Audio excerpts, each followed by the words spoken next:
And welcome in. It is Daily Cards live here on July 12th. I'm Matt Rocchio, joined by Bob Ramsey, back from a nice little vacation. Rammer, I Yeah, hope you had a great time, you and the family. I hope they enjoyed it. it was good. Went out west, got away from the humidity for a while. It was all good. Glad to be back though, all energized for the second half of the baseball season. There we go. Well, let's talk a little bit about yesterday's game. We did not have a Cards live yesterday, but let's talk about the game that was. Obviously, the Cardinals end up splitting their four-game series with the Phillies. They win that one 6-1. They get some hitting from some unlikely places. Obviously, Albert Pujols, he breaks the record. Edmundo Sosa had a nice little game, and then obviously Corey Dickerson, the big 3 RBI game for him, including the home run, and then Nootbaar topping it off with a solo shot as well. So getting some offense from places you don't expect right when they needed it most. Cardinals tying it up against the Phillies. Your thoughts from Monday's game? Well, Arenado and Goldschmidt had been trying to carry the club for the first half of the season, and yeah, everybody else had been contributing, but recently the bottom of the lineup recently has really not been very good. In fact, I think it was four of at the bottom were all under 200 batting average. I know that's not the end all be all, but getting contributions from other parts of the lineup and using it to win, I think that's big. Not only technically, you got the hits you needed, you won a game, but also, and this is the thing that's hard to quantify, and I think it's why uh, advanced advanced metrics analysts hate it when you talk about um, momentum and guys picking each other up. Most analysts don't believe in that. They think you hit what you hit and the rest of it's all coincidence. I don't buy that. I think there probably is more of that than old school guys think. Oh, he's the clutch gamer, and but yeah, there's some of that, but some of that is, well, look, he hits 300 in clutch situations. Well, he hits 300 his whole career. So there is some of that, but I really do believe that there is a thing about momentum, a thing about emotion when other guys feel like they're part of the team collective in looking to contribute to a win. So that's off kind of on a whole other tangent. And it might just be one game, and the bottom of the lineup may go the rest of the season. I don't know, but I think it is. I know it's a good sign for a day, and hopefully that narrative can push forward further. And I think it will, with no offense to anyone that's currently in the bottom of the lineup, as the team gets healthy, some of those guys move to the bench, probably where they belong. Yeah, I mean, I'm not going to be relying on Corey Dickerson for any more, bouts of offense that really, helps them win a lot of games. It was So it was negative. it was nice to see Miles Michaelis get some run support. Just under Yeah. half of his starts this year, he's gotten either two or less run in run support, and his record. Reflects that despite the obviously pristine ERA. He had another great game last night. Aaron Nola was looking good there, but the Cardinals finally were able just to single him to death, which right now is what the offense has to do because they're not hitting home runs. Paul Goldschmidt's actually a great example of somebody not really hitting home runs. He's had a little bit of a dry July after an absolutely just incredible start to the season, Yeah. especially in June. Um, but I mean, I'm just not expecting those kind of games. Nootbaar getting a home run. It's not going to factor in if this is going to be a winning team. Obviously, they got to find some. They got to fix some of the pitching problems. But obviously, guys like Tyler O'Neill are going to have to get healthy, and they're going to have to play a little bit better. Yadier Molina, who it was announced earlier today, Katie Wu, after Yadi posted a post on Instagram with him in his catcher's gear, an old photo, and then posted a baseball and in the caption. He is going to start a rehab assignment in late July. So if you can get a guy like Yadi back, who not hitting great, but better right now than what Kisner and Romine are going to give you, and also helps the pitching staff. But at the same time, you're still going to need other players to step up, like a Tyler O'Neill. And Dylan Carlson had another big game yesterday. And if he continues to step up, it's a huge thing. But there's a lot of other spots that are going to have to continue to keep going if this offense is going to get to where it needs to be consistently, again, to, I think, reach its potential. I mean, I'm not even talking about being a winning team, just to reach the potential it can have. But it was a good game. They won 6-1, Yeah. and now they get to move on to a much more difficult series against the Los Angeles Dodgers. That's today. The other big news in today's game. Let's get into the starting lineup. You want to talk lineup, or you want to talk the pitching change first? I Well, got both for you. I want to talk pitching on a slightly different topic, but I think the pitching can help us transition, and that is with Gallegos last night. I know it was only 22 pitches, and I know they wanted him to face Schwarber in the leadoff the next inning. Yeah. Fine with all of that, except that you had a 4-run lead, and if we find out post game or at any time tonight that he's not available against the Dodgers, I think it was a mistake. If you say, "Oh no, he's available," then I think it's fine. Except when you use your best guys in games that you don't need it. You mean Cabrera, right? Cabrera, I'm sorry. Yeah. Okay, Cabrera, okay, yeah, Cabrera. That it becomes it becomes an effect where you keep loading up and you're going to burn a guy out. Yeah, I thought it was a weird. I thought the Cabrera move was an odd decision. Again, I understand it, on spec of you want him to face Schwarber, but again, when you look at the grand scheme, you're going into your 12th straight game in 12 days. You have 5 more to close it out before the end of the half. You're in a stretch of, I think, 37. I think you're in a stretch of 34 games in 36 days. So, I mean, when you just look at those kind of things, you have to be thinking, especially when you're on the back end of that stretch, how am I using this guy in a high leverage situation versus one where another pitcher can be used? And listen, I hate the way that they just kind of throw away pitchers, but I mean, that's the business is the business. I was just, making fun of them throwing, sending down a guy like Thompson after he pitched so well. But, sometimes you got to, there's two different sides of this discussion, which is, yeah, it's unfortunate that's how baseball works. But that's how baseball works, and you just can't be using Cabrera in a situation like that. Again, 22 pitches, probably not a big deal. Is he probably available tonight? Probably, but you've got a series with the best team in the league, one of the 2 best teams in the league, who are filthy with left-handed hitters. And if you used them last night, and now you maybe use them tonight, can you use them Wednesday? Yeah. Gosh, they still have a lot of lefties on Wednesday. Yeah, that's right. So that was my only concern. That's a little bit of nitpicking, but you can't burn guys out this early. Okay, it's September. It's a stretch run. Hey, guys, we got to put the whip to it. We really need you. It's still mid-July. Mm-hmm.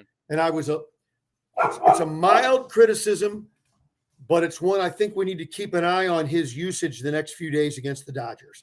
That's all I'm trying to get to. Speaking of pitching, we'll get into today's game against the Dodgers. The first pitch at 6:45 down at Busch Stadium. The reason why pitching is a topic is because you're thinking, hey, it's a Matthew Liberatore start. Yeah, that's a big deal. Maybe he's a trade piece. We just need him to be better.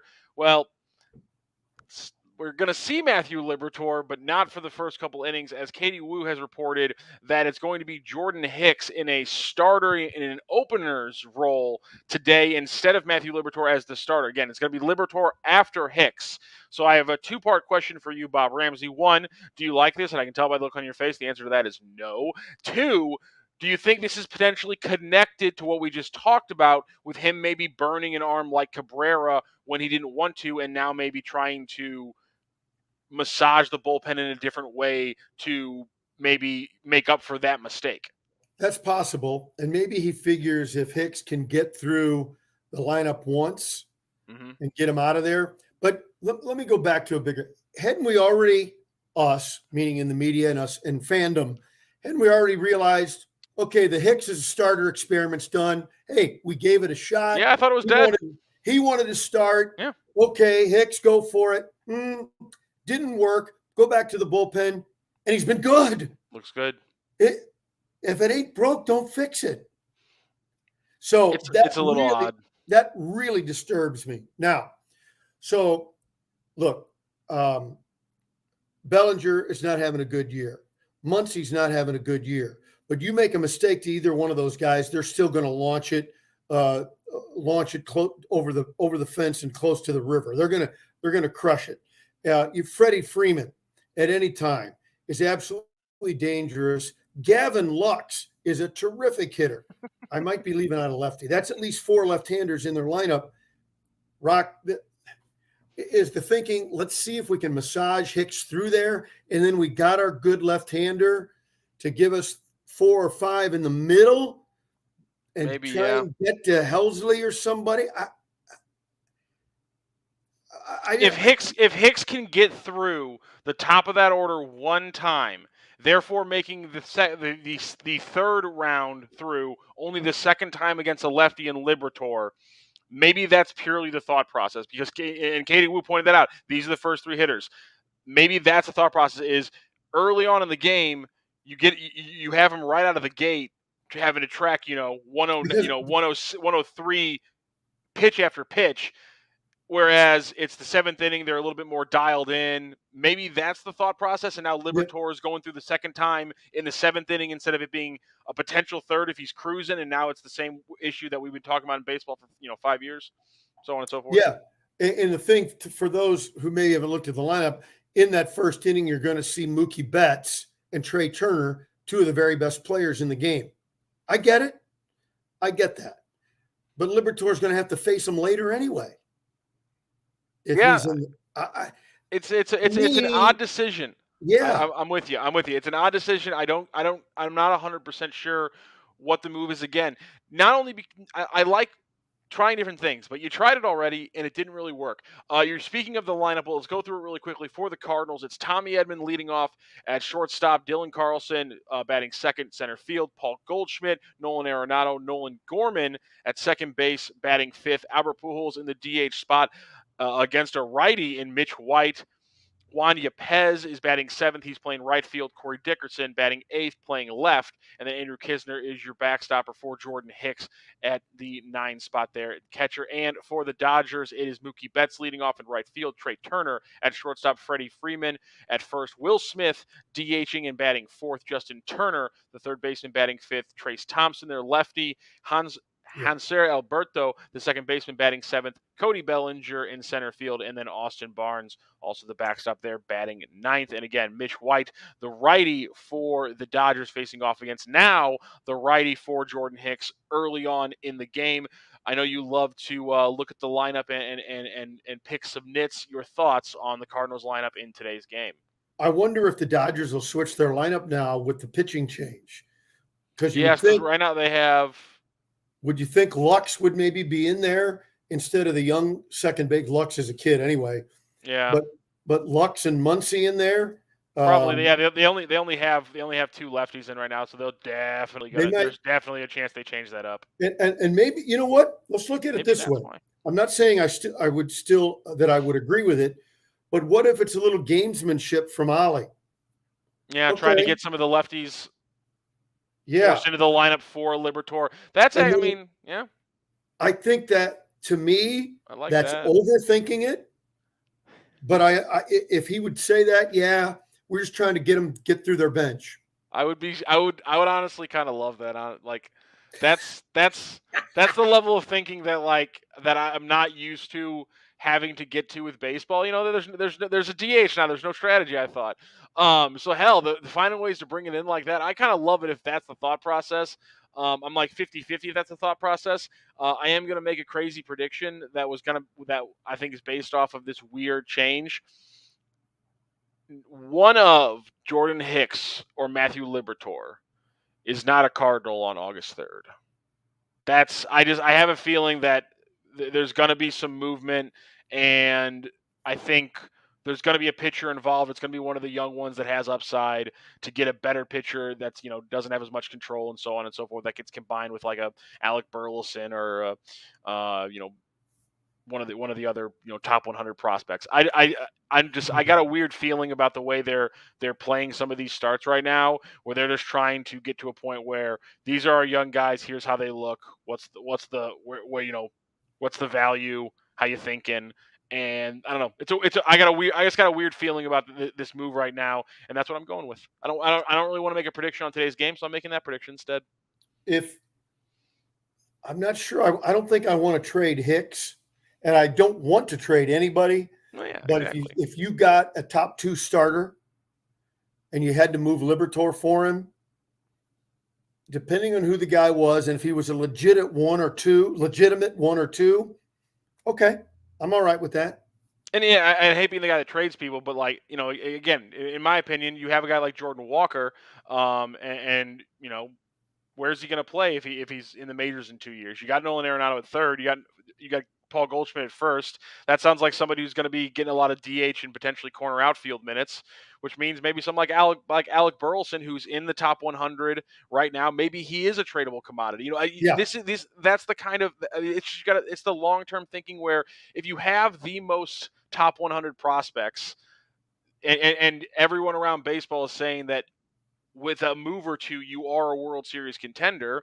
I don't think it's illogical or unreasonable to say maybe you package some of these prospects with some yeah. of these other young players where there seems to maybe be a logjam in one way or another, and you try to make a move. I think that's a very reasonable thing as not even just a sports fan, as somebody who's just paying attention to say, yeah, that could make some sense. If here's the other thing to always keep in mind, not what we think of the commodities, whether on the 40-man, big league roster, minor league roster, but what does your trading partner think of these guys? And I'm wondering if correct my pronunciation if I'm getting Graceffo, Graceffo, I think. Graceffo, the I'm wondering if he might be more attractive too, because you're probably going to be trading with a bad team. Yeah. And if you do that, don't they want even younger? Although Libertor's just a kid too. Yeah, and then there's another. I mean, and the thing is, it's like, well, you've heard they really like Graceffo. They don't want to move from Graceffo, and well, then there's the one who's rated right behind Graceffo, whose name I'm blanking on. It's like Tink or something like that. I'm blanking on what the exact it is exactly. But then you have a guy like McGreevy who they just drafted in the first round last year. That's another righty. So I mean, you're talking about three righties who are pretty highly ranked. And then you got Libertor, who's a lefty. It just seems like there are moves to be made here, and it doesn't sound like you're selling the farm. And I understand people who refuse to trade a guy like Jordan Walker and refuse to trade somebody like Mason Wynn, but I just don't think it's unreasonable when you see these kind of rankings to be like, listen, if the movement's there, and listen, there always has to be a trade partner. Yeah, You can't just make trades out of the blue. If the Reds don't want to deal with getting, shoved against, by Luis Castillo or Maule every time they have to come to St. Louis for a couple of years, and they don't want to feel like wait until a guy like Alec Burleson develops to kill the Cardinals. I understand that, and that just might just be the fact of the matter. Or the Cardinals don't want to pay that little extra to make the Reds make a trade. And that's there's not a lot of people out there that fill that, as you said, a number 2 or 3 starter in the playoff kind of role. here's the grain. I'm going all the way against it. Oh, here we I'm go. making all my trades in the division. Okay. I, That way, I want to trade for a Contreras rental. the devil that you know, right? Yeah, I want him to catch, and it's a rental. Not even going to think about signing him. Okay. So I'll trade for that, and then let's go to the Reds and get a pitcher. And okay, so what? The kids come back, we're still going to be better, and we'll sign more players. And I think I don't know if clubs think that way. I don't know if the Cardinals think that way. I really don't care. Patrick Wisdom hitting bombs for the Cubs, so I All don't right. care. Let me get one thought He for was you, going and to then be playing somewhere. let's get one thought from you, and then let's wrap this up. Combined innings tonight from Jordan Hicks and Matthew Liberatore. Give me a number, Bob Ramsey. The Cardinals are going to win. They need 6. Do they get 6? Oh, different question. Oh, that's the question. Do the Cardinals get enough from Liberatore and Hicks to win the game? I'll change it. I'll change it. Fine. Let's put a milkshake on it. I think they combined. I think they combined for 5 2/3. I think you get an inning and 2/3 from, or you get you get an inning and 2/3 from Hicks, and then you get 4 from Liberatore again. I'll go ahead and go with the 6. I'm going to get out the Redbird pennant tonight on this one. And you take the under, and I'll take the number at 6. Fair enough. That'll be Daily Cards Live, brought to you by Royal Banks of Missouri and Munganess St. Louis. I'm going to talk really quickly about Munganess St. Louis. They gave me a call earlier today because I got my service done there last week. They're incredible. I got to go back there to get one because they have a part waiting for me, because that's what they did. They said, hey, listen, we'll order this up right for you. We'll call you right as soon as we get it. You can come back. We'll get it taken care of, get you on the road, because that's what Munganess St. Louis does. The best part is I didn't really know how great Munganess was when I bought this car. But now that I know how great they are, I can get my car serviced there with confidence. So it doesn't even matter if you didn't buy your car at Munganess. Give them a call, get your car serviced there. It's the best. And, of course, obviously, one of our other loyal sponsors, Royal Banks of Missouri. Bob Ramsey obviously knows a lot about how great they are. Royal Banks, where better service means better banking. God, you just like flip a switch and he says the tagline just like that. It's perfect. All right, that has been Daily Cards Live. We'll be back tomorrow talking about the Cards and the Dodgers as we review Game 1 and talk about the lineup and everything else for Game 2. He is Bob Ramsey. I am Matt Rocc. This has been Daily Cards Live on Claves Online. Have a great day, St. Louis. St. Louis Acura has almost 200 pre-owned vehicles in stock with inventory arriving daily and can offer the best trade-in value. While others raise their prices and fees, we choose to earn your repeat and referral business by not taking advantage of the current market situation. We invest in our team, becoming one of St. Louis's top places to work and fastest growing companies. St. Louis Acura remains committed to becoming better than ever for you. Located at Manchester and Mason Roads.